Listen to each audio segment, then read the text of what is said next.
Hi guys! Welcome back to my channel. So for today's vlog, samahan niyo ako guys. Magbibigay ako ng reaction, hindi sa isang movie or sa K-drama or sa kahit anong series.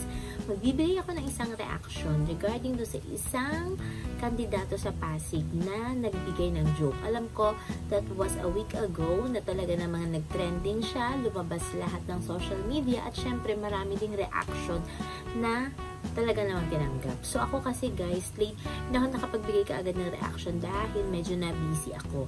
So ngayon, magbibigay lang ako kahit na late na siya, still I have a reaction dahil I am a solo parent.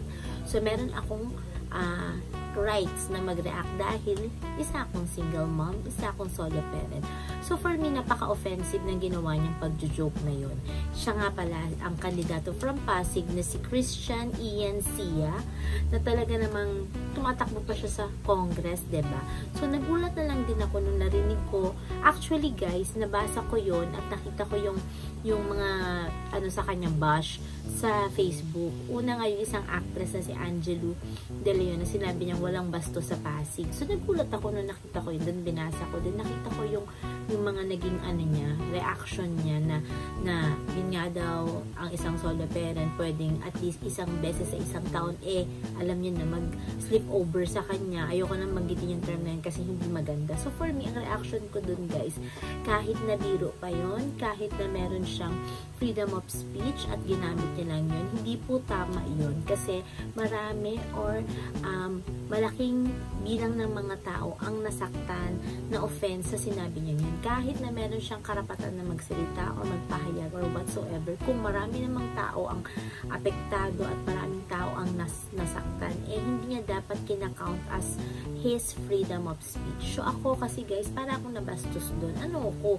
Bakit kailangan mo sabihin ng ganyan? Nangangampanya ka. You're supposed to tell the people kung ano ang dapat na gagawin mo sa lugar mo, kung ano ang ihahain mo, kung ano ang mga plataforma mo. Pero hindi nagdaan ka ng joke na ganun. So hindi maganda. So sa tingin mo, yung pagjo-joke mo na yun, di ba nga sabi nga nila, joke is half meant. So ibig sabihin, meron siyang ibig sabihin. At so yun na nga guys, parang hindi naman kaaya-aya kasi talaga yung ganong klase ng joke. At the same time, you are campaigning. So dapat pinapakita mo kung anong attitude ang meron ka, kung ano ang maibibigay mo sa mga nasasakupan mo at masasakupan mo pa. So kahit naman sinong tao, you have the rights to say whatever. We have a freedom of speech.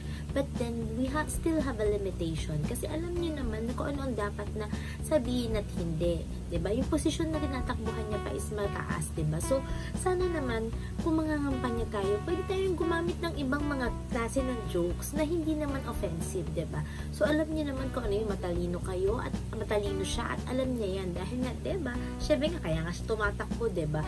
So, yun, sa akin lang naman, opinion ko lang yun. Hindi, pangalan nito, hindi ko inaano to as a nire-represent as a solo parent, kundi on my own opinion, and then at the same time, syempre, na-offend ako dun as a solo parent.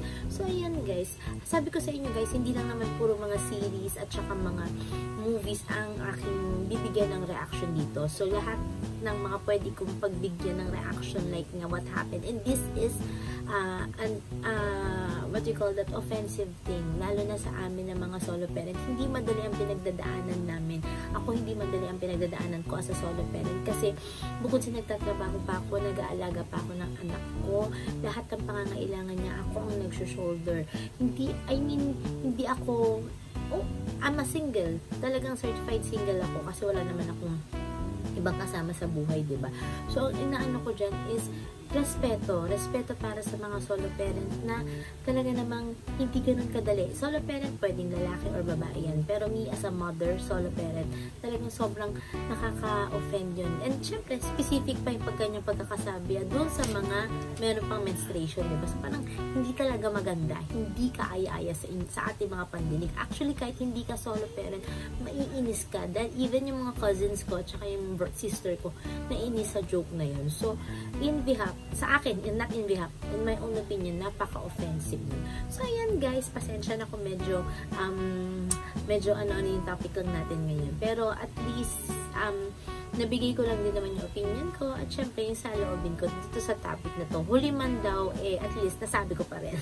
So, ayan guys, samahan niyo pa ulit ako sa mga susunod ko pang vlogs. Ito lamang sa aking YouTube channel. Please guys, don't forget to subscribe, like, and share my video. Bye guys!